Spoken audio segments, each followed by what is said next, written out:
Bonjour camarades. L'Internationale des services publics, qui représente plus de 30 millions de membres dans 150 pays, soutient ses membres au Québec et souhaite exprimer sa vive inquiétude face au projet de loi numéro 3. Le ISP est préoccupé par ce projet de loi qui constitue une attaque frontale contre l'autonomie syndicale et les droits fondamentaux de l'association.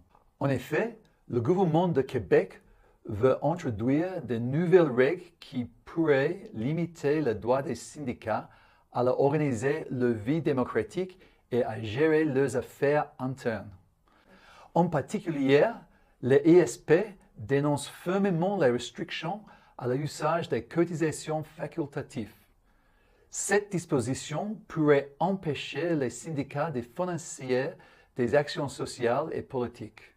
Elle menace aussi le droit fondamental d'engager des procédures en justice. Les nouvelles règles sur les scrutins secrets sont toutes aussi problématiques. Elles sont trop rigides et risquent de paralyser les actions syndicales en période de mobilisation ou de négociation. Les syndicats disposent déjà de tous ces outils pour se gouverner, assurer la transparence et la reddition de comptes et faire vivre la démocratie interne.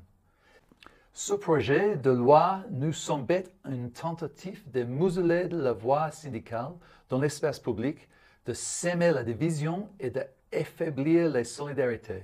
Les travailleurs et les travailleuses méritent des syndicats forts, libres et capables de défendre leurs intérêts sans ingérence politique.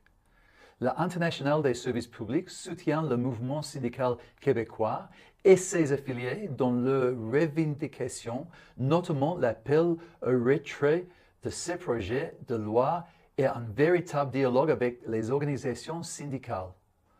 On observe un peu partout dans le monde des tendances autoritaires et le mouvement syndical est l'un des derniers remparts de la démocratie.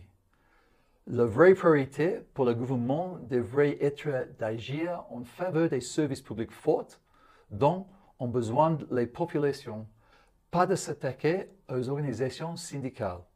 Solidarité.